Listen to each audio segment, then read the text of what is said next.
So Maharaj says, neither are real. Questioner says, surely I am real enough to merit your reply. And I am a person. We are having this question answer session. You are saying something to me. I am saying, yes, your answer is correct. Yes. We are having this conversation. That means I am real. I am here. I am a person. I am answering your question. Yes, that means I am real. I am a person. That is his understanding. Yeah, he's stuck somewhere. So Maharaj says, not when asleep. Yeah. What is not when asleep? This I am a person called Ekta. Where is she in the deep sleep state? She's not there. I do not find Ekta. I do not find Jnana Sangha. I do not find people, friends, family. None of it. Not when asleep. The person is not there in the deep sleep state. Yeah, you might want to write that down because that's how the conversation continues. I'll read that again. Surely I am real enough to merit your reply, and I am a person. Maharaj says, not when asleep. Full form of the sentence, you are not the person in the deep sleep state. So questioner says, submergence is not absence. Even though asleep, I am a person.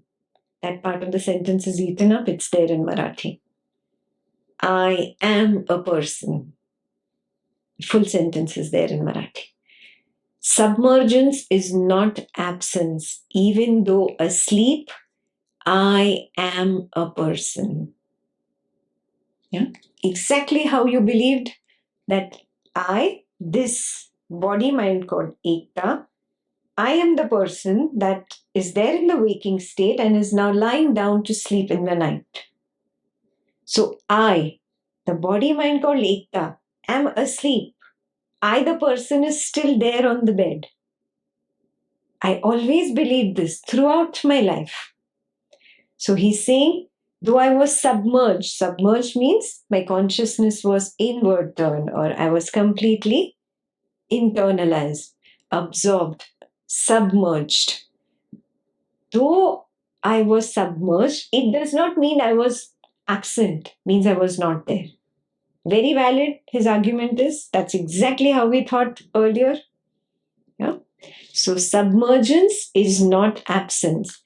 Even though asleep, I am a person. I am a person sleeping on the bed. Yeah? But what is Maharaj's argument? Is that your direct experience? Is that your direct experience that I am a person asleep on the bed in the deep sleep state? In your direct experience, can you see that? No. There your argument falls flat on its face. Yeah, because it is not your direct experience. Very, very clear? Yeah. So let's see what Maharaj says. To be a person, you must be self-conscious. Are you so always? Self-conscious means conscious about the person. Yeah? To be a person, you must be self-conscious, because now I consider myself as this body-mind personality called Ekta.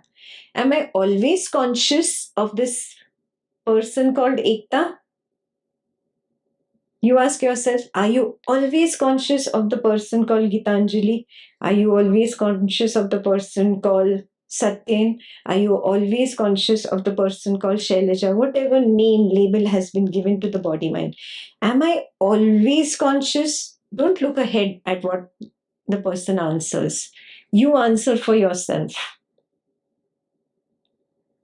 No, I am not always conscious. Perfect. So let's see that. So to be a person, you must be self-conscious. are you so always? Questioner says, not when I sleep, of course, nor when I am in a swoon or drugged. Yeah? You can write n number of things that you do when you completely lose consciousness of this body mind. You go for a movie. Wow, you're totally lost in the drama and the tragedy, and you're totally taken away. You forget you're sitting in the audience. You become one person on the screen. You think you are running, and suddenly your partner taps you. Calm down. Stop crying. Oh, I'm here. Then you are conscious of the person. Are you seeing this? So, like this, there are a zillion things, whatever pulls you. For an artist, his art pulls him away. He forgets he's the one creating the art. He becomes the art. Yeah, for a dancer, he forgets that he is performing. He becomes the dance. So there are a zillion things that you do in which you get absorbed totally, correct? Not just sleep. Yeah, you sit and think about your childhood. You're lost in your childhood memories. There, you're gone. You're not the person sitting on the sofa with a nice cup of tea. You've forgotten this person. You've become the childhood Ekta in the mind, in the memory. Do you see this, what I'm saying? Yeah. So there are a zillion times in the day when I am not conscious of the person. So it's not just sleep. You write a few more examples that you can come up with. I just threw a few out there for you to get started. To be a person, you must be self-conscious. Are you so always? Answer, not when I sleep, of course, nor when I am in a swoon or drugged. Maharaj says, during waking hours, are you continually self-conscious? Yeah, because this person has only gone to sleep or when he's drugged. Yeah, he is not still seeing the waking hours. So questioner says, no, sometimes I'm absent-minded or just absorbed. So Maharaj says, are you a person during the gaps in self-consciousness? Don't read the answer. You think. Am I a person when I have become that young Ekta in the childhood memory and forgotten that I'm this person sitting on the sofa with my coffee mug, with my tea mug? This is absent. You become that little girl, little boy in the mind, in the memory. Do you recognize this? So are you the person in these gaps?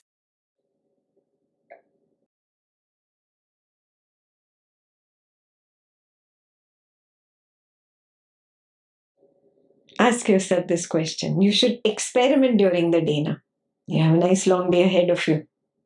Experiment during the day. It'll naturally happen. The mind gets lost here, gets lost there. This happens, that happens. You take an afternoon nap. All these things happen. Recognize. Am I the person in that gap where I'm not conscious of the person? When I'm not conscious, I'm Ekta. Am I Ekta, the person? The label Ekta was given to this body mind, no? So that she could be distinguished from the other baby in the family. It would be so difficult to say baby one, baby two, baby three. Might as well give them names. So, do you see the label belongs to that body mind? Do you see this? Yeah. So, this label, am I aware of it all the time in my waking state? Suppose I'm awake 16 hours, 18 hours. Continuously for those 18 hours, is there consciousness of the person? If not, in that gap where there is no consciousness of the person, am I the person called Ekta?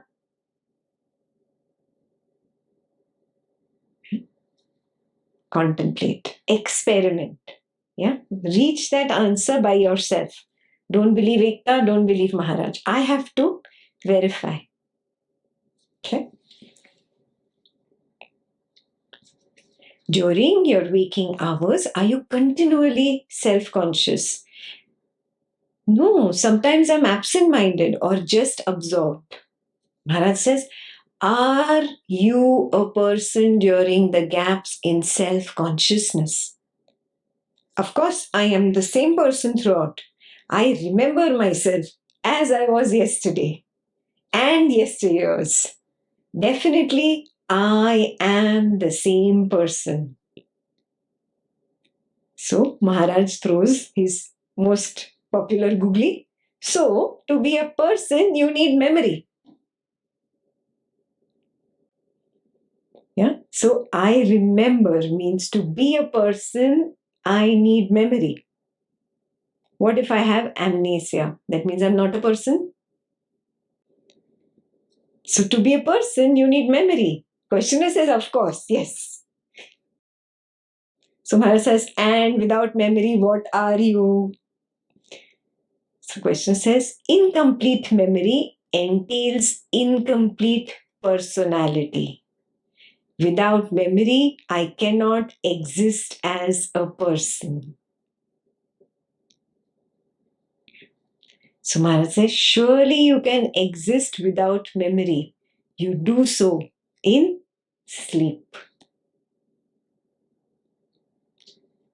So question says, only in the sense of remaining alive, not as a person. Yeah.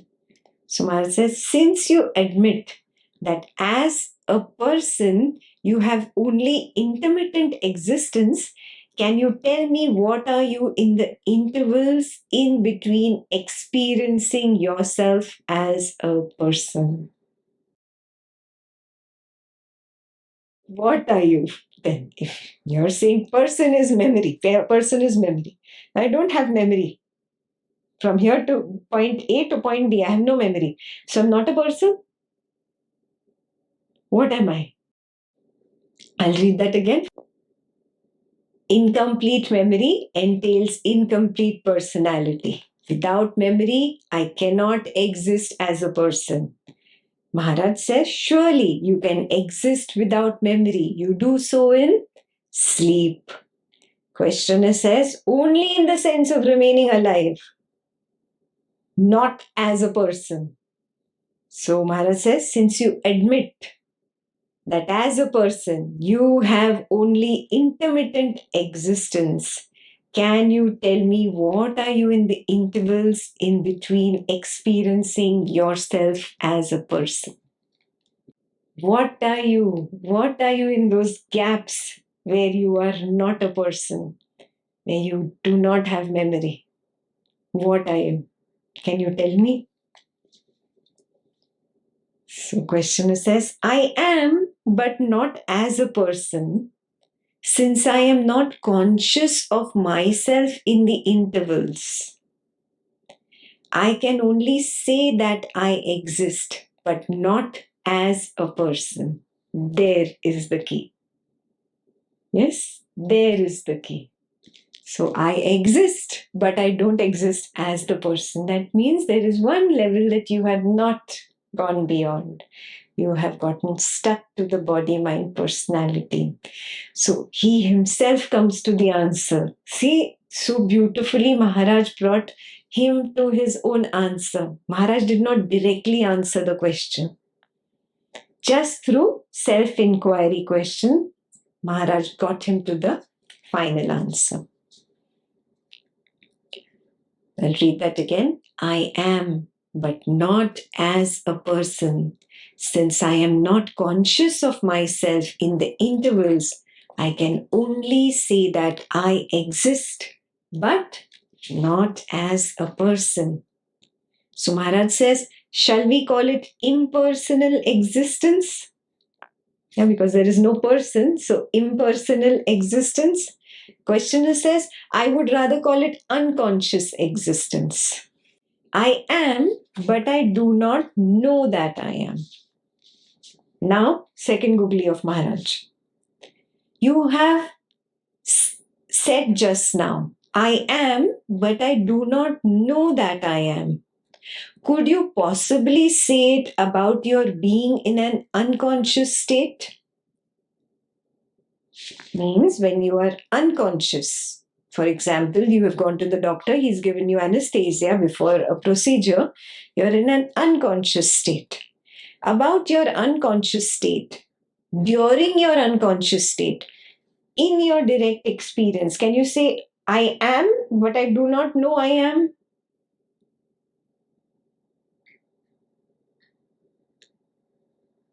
Can you say, I am, but I do not know I am? No, you cannot say it. So questioner says, no, I could not. Maharaj says, you can only describe it in the past tense. I did not know. I was unconscious. What does that mean? It is the sense of not remembering. Not remembering is different from not being conscious. Two different things. This is where Maharaj is going. Because memory is of the object body mind. Consciousness is beyond. It is the objectlessness. At the objectlessness level. At the object level is the memory. So when I think that I cannot remember, I feel I am unconscious, but that's not true. What Maharaj is going towards, he's saying, is it a possibility that you are conscious, but you cannot remember that you are conscious? Do you see? Yeah, where Maharaj is going? Read that again. You have said just now, I am, but I do not know that I am. Could you possibly say it about your being in an unconscious state? Questioner says, no, I could not. Maharaj says you can only describe it in the past tense. I did not know. I was unconscious in the sense of not remembering. Do you get it? I remember something and then I can make a statement about it. Yes? When I don't remember something, I just say, I don't know. Yeah? I assume. After that, I assume. I'm not giving a direct statement about my direct experience because I don't have that experience. So I don't remember it. Then I create the story that I was not there. I was not conscious. Now these are all stories. The truth, the bottom truth is that I do not remember. Period. Nothing else. Very clear? Yeah. So those who have already started practicing, that I recognize that the waking state appeared, it played for a few hours and disappeared. I recognize that the dream state appeared, played for a few hours and disappeared. And I recognize the absence of the waking and dream state. That's why I have the clear memory of nothing. I say it so clearly, there was nothing. Yes? But because the mind does not like nothing, now it wants to create more stories. Oh, I was not there in the deep sleep state. I was absent.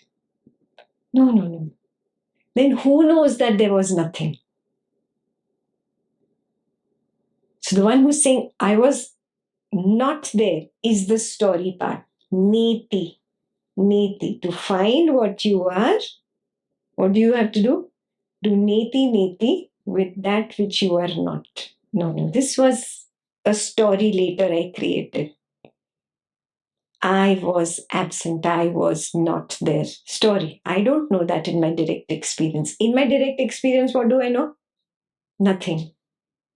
That's it. Stop there. Do you see where I'm going with this? I'm going a little more than this chapter. Yeah. in your direct experience, in the deep sleep state. The truth is, there is nothing. What is this nothing referring to? It is directly referring to the something in the dream state and the something in the waking state. These some things of the waking and the dream state were not there in the deep sleep state. And therefore, I experience nothingness. I say nothing. That is my only direct experience. That's it. After that is story that the mind does not like nothing. It feels, oh, that's incomplete. Let me make up a story. And the story part is, I was absent. I was not there. Do you get it? Yeah. Now, this is all coming from the mind and memory because it does not remember anything. And it wants to remember something. It wants to create a story. Do you see that? The ego loves stories. The ego hates nothingness. It says, what? What nothing? No, there has to be something. Very, very clear. Have you noticed this thing in your ego? Yeah. It does not like too much peace also because peace is nothingness, no? Everything is very peaceful, quiet. Now the ego wants some drama. So it will put on some big drama serial and create all stories so that the mind gets out of the peace of nothing. It does not like that peace of nothing. It loves story. So if you've noticed this, it's the same thing carried into my deep sleep, my own direct experience. I cover it up with stories. Students who are practicing this, strengthen your practice. Stick to the truth. Be authentic. I will say only that which is my direct experience. I will learn to discard the stories of the ego, the stories of the mind. Yeah? Now bring this into your daily life. It will really enhance your waking state. You will see. It will enhance your waking state, daily routine.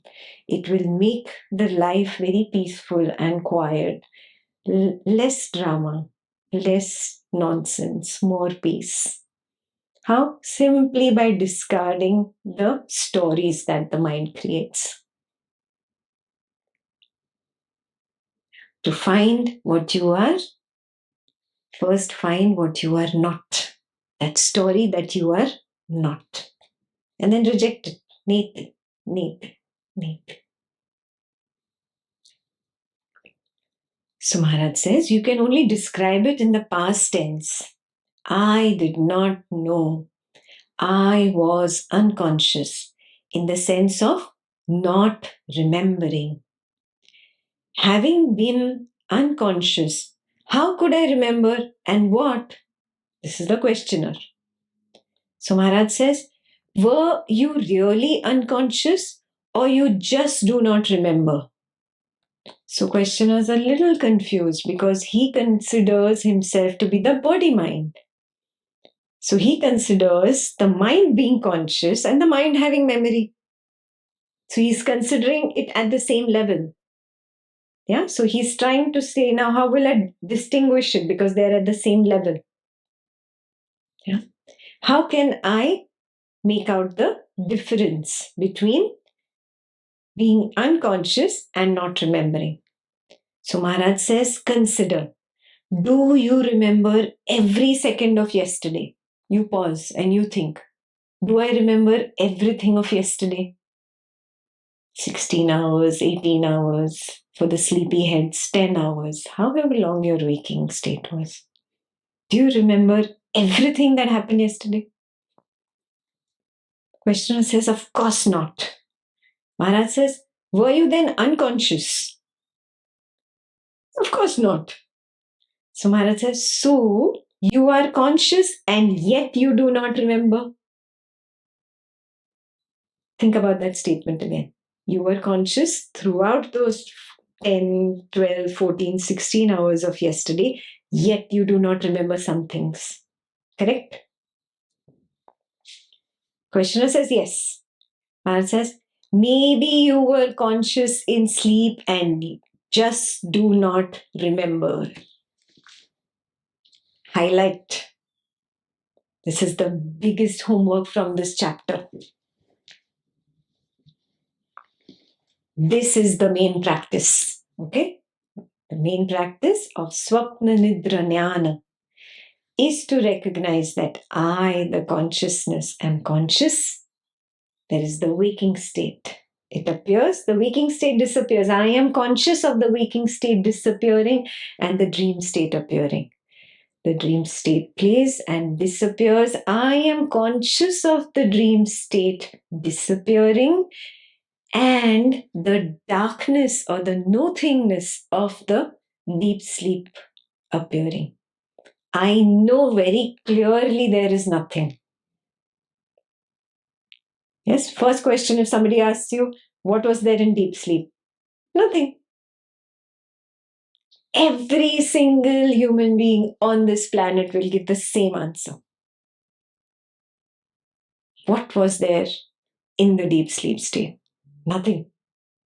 Then you will come up with a story. The first answer is the right answer. You stop there. There was nothing there. I, the consciousness, was conscious of the nothingness of deep sleep. And then I, the consciousness, became conscious of that first I that appeared, and then the dream world thoughts, images appear. And then I, the consciousness, am constantly aware of this I collapsing, coming up, collapsing, coming up, because the dream world is not continuous, if you've noticed. Yeah, you have many dreams. In between dreams, there are gaps. There's nothing happening. So you do recognize the I and the dream thought or dream image collapse. Again, you recognize the I and the dream, next dream come up. And then again, you recognize that collapse. Who is recognizing? I, this consciousness. This is the true I. So this is the main practice. Yeah. So all those who are Gurukul students, this is your next level of practice. I have to recognize that I am constant in all. I am there. I recognize that in the deep sleep state, there is no faculty called the mind. There is no faculty called the memory. So there is no remembering anything. Do you get it? So when there is no body, where there is no mind, where there is no world, there is nothing to remember. I, the consciousness, still know that there is nothing. It's just that memory is not there because the mind is not there. Memory belongs to the level of the mind.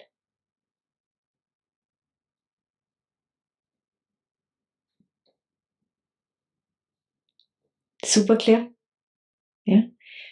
Understanding, recognition might happen at the consciousness level, but the saving of that recognition, that saving happens at the mind level and is saved as a thought.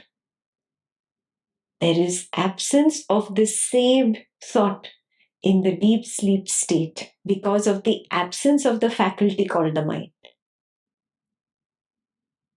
So I am conscious in the deep sleep state, but I do not remember it because the faculty called the mind, which bears the memory or bears the saving of the repeated thought, the function of saving the repeated thought, that is absent. Again, please do not believe this and memorize this theoretically. It's pointless. Anything you memorize, you're going to forget. Yeah? Because memory is not there in the deep sleep state. Is this very clear? So intellectual, memorization of knowledge does not work. It cannot work in Swapna Nidra Jnana. It can work on every other path. It cannot work on the path of Swapna Nidra Jnana. Yes, Swapna Nidra Jnana is the knowledge of sleep and dreams. So, again, if I have to genuinely practice, authentically practice, I have to see that I am that continuous consciousness. In the deep sleep state, I am there. I am conscious, but I do not remember because the faculty called memory is absent.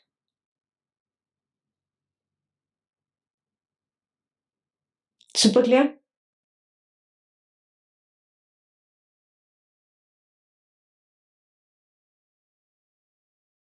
Maybe you were conscious in sleep and just do not remember. Questioner says, no, I was not conscious. I was asleep. I did not behave like a conscious person. Maharaj says, again, how do you know? So questioner says, I was told so by those other people who saw me asleep, my family members. Yeah, they told me. So he's still not at that clarity, that Advaita level too, where you see that my family member is my projection, my world is my projection. He's not there yet. Yeah. So Maharaj says, all they can testify to is that they saw you lying quietly with closed eyes and breathing regularly. They could not make out whether you were conscious or not. Isn't that correct? Sometimes you're pretending to be conscious in bed and your family members are in the room doing this, doing that. Do they know you're conscious or not? Same thing with your kids in the night. You say, go to sleep, and they close their eyes tight. Yeah. You don't know whether they're conscious or not. You see them lying down and you believe, okay, my kids have gone to sleep. I can now rest, relax, watch some TV. Yeah. Well, but they're not asleep. Yes. So you do not know if they are conscious or not. All you can say is they are lying down and they're breathing regularly, eyes are closed.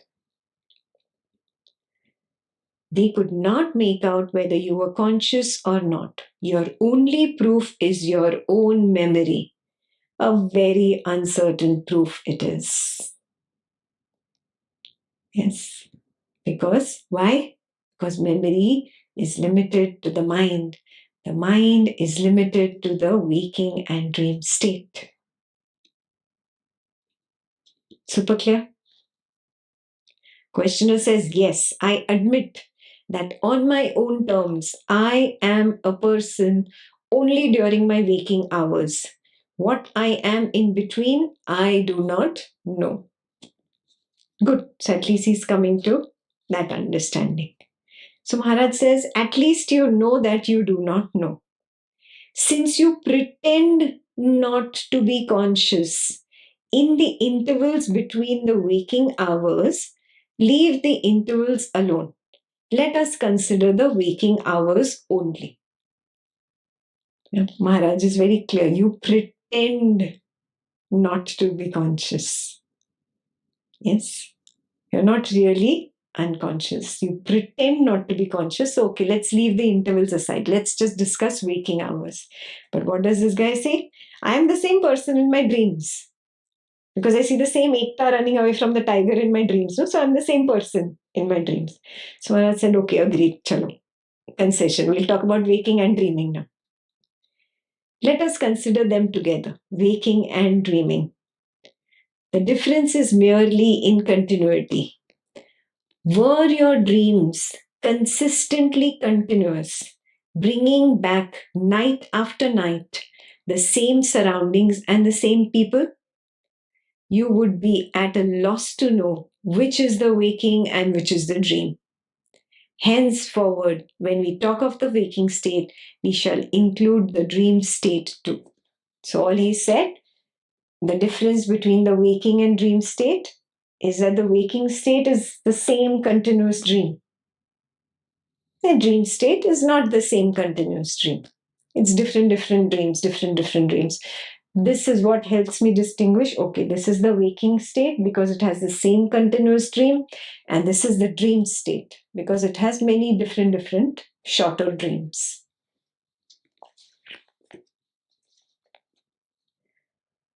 So questioner says, agreed. I am a person in a conscious relation with a world. Yeah, now he doesn't even say with the world, with a world. He becomes clear a little bit. It's opening up for him. I am a person only when I'm related to the world. So when I'm in the dream state, I am the dream Ekta related to the dream world of the jungle. Yeah, running away from the tiger. In the waking state, I am this waking dream Ekta related to this waking world. So I am a person in conscious relation to the world. This much is clear? Yeah, conscious relation is important because it gets repeated again. Maharaj says, are the world and the conscious relation with it essential to your being a person? This world. Yeah. Is this world required? Yeah. And my conscious relation to it required for me to be a person? Don't look at the answer. You think? Yes? Good. Are the world and the conscious relation with it essential to your being a person? Questioner says, even immured in a cave, I remain a person. So he's thinking, okay, my family members, my work, this is my world. I will run away to the Himalayas, sit in a cave, and I am in that cave, confined to that cave. I'm still a person. So Maharaj clarifies that also. Maharaj says, it implies a body and a cave and a world in which they both exist. You're still in the world. Yeah. Think out of that. He's trying to help him see the whole waking state as the waking world. Yeah. Maharaj is slowly pulling him up. So questioner says, yes, I can see now. The world and the consciousness of the world are essential to my existence as a person. Very clear? Without the world, I am not a person. I'm not there only. Yes, even when I get lost in the memories of childhood, again I have manufactured a childhood world and a childhood Ekta, and that childhood Ekta is the person now. Yes, in a movie theater, I see hero, heroine on the screen. Suddenly I get so enamored by the story, I become the heroine Ekta in that story. Yeah, so the person is always dependent, has a conscious relation with the world. The world is required for me to be the person. In these two examples, it's very clear, memory, movie. Look at this waking state. Am I this person, Ekta, without this world? No. I leave this world, I run away to the Himalayas, become a Jogan, sit in a cave. It is still world. The cave is still in the world. Are you getting it? Without the world, there is no person. Without this person, there is no world. Conscious relation. Very, very clear. So, this person is dependent on the existence of the world. A character is dependent on the story. Can a hero exist without the story of the movie? No. What kind of a hero is he? Can the villain exist without the story and the world of that movie? No. Exactly like that. This person is dependent on this world. Has this become very clear for everyone? Okay. Yes, I can see now. The world and the consciousness of the world are essential to my existence as a person. Maharaj says, this makes the person a part and parcel of the world, or vice versa. The two are one. The person is a part and parcel of the world. The world is a part and parcel of the person. The two are one. There is no two here. He's taking him towards Ajatavada. Can you see this? He's moving him away from his Dvaitam beliefs towards the recognition, experiential recognition of Advaita, non duality. Yes, the world cannot be without Ekta the person. Ekta the person cannot be without the world. They are part of and parcel of each other. Do you see this truth? Do you see that your family members, your office, your colleagues, everything is a part and parcel of the personality, the body mind personality? And do you see that this body mind personality is a part and parcel of that world? They are not two. Yeah. When you go to watch a movie, you see the movie. Yeah. When you get engrossed in it, you see a hero separate, heroine separate, villain separate, and their world separate. Yeah. But the guy who is right behind the hall and he's projecting the movie and he has the film in his hand, does he see different parts? Does he see separate hero, separate heroine, separate villain, separate world? No. One film. There is no two there for him. He has one film in his hand and he has put it up in front of the light and it is moving. It is just one. There is no two. Yes, exactly like that. You have to take that stand of the guy at the projector level and recognize, oh, this is one.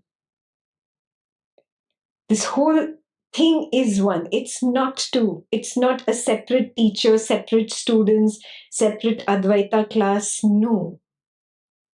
These are not a zillion different parts. It is one totality.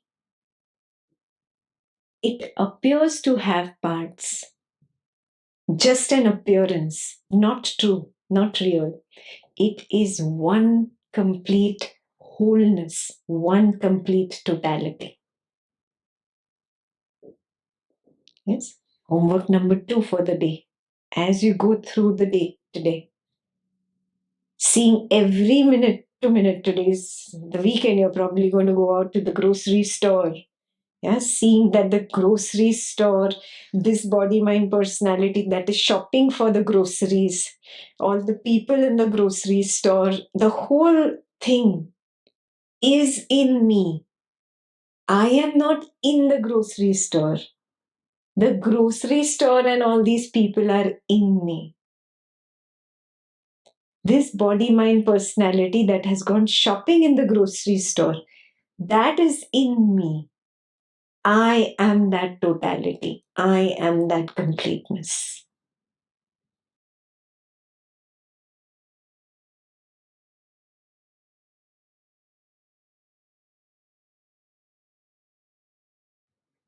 This makes the person a part and parcel of the world, or vice versa. The two are one. The questioner says, consciousness stands alone. The person and the world appear in consciousness. He got that very well. Very quickly he got it. Huh? Maharaj says, you said appear. Could you add disappear? Yeah, see, Maharaj is taking him one by one step. But he's still stuck at the witness consciousness, no? Now he sees, okay, yes, I understand I comes up and the world is there. Yeah, but he's still not taking that one step beyond to see the I also collapses and the world also disappears. He's not able to take that one step beyond. Yeah? So you be aware where he is. Consciousness stands alone. The person and the world appear in consciousness. Maharaj said, you said appear. Could you add disappear? Questioner says, no, I cannot. I can only be aware of my and my world's appearance.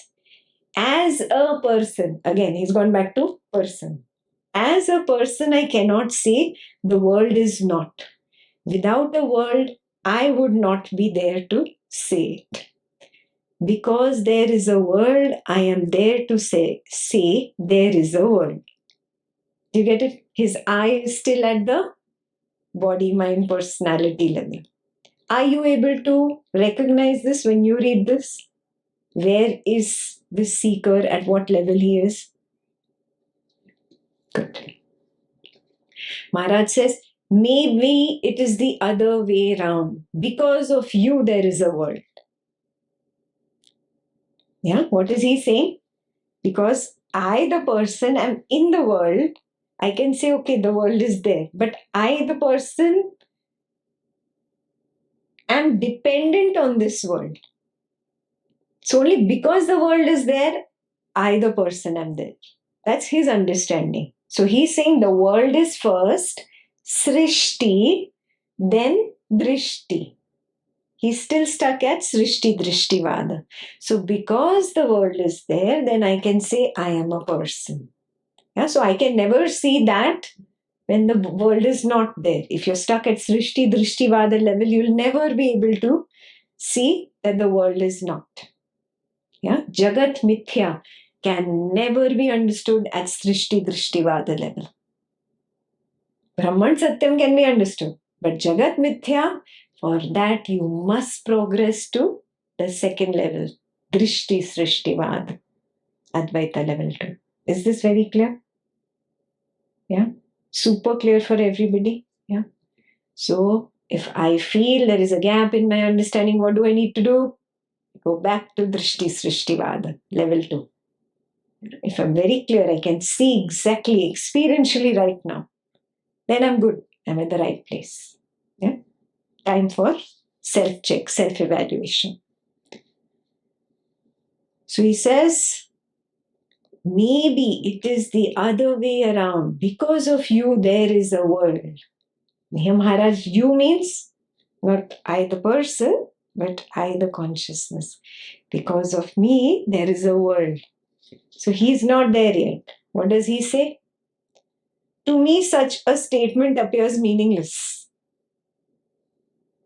Maharaj says its meaninglessness may disappear on investigation.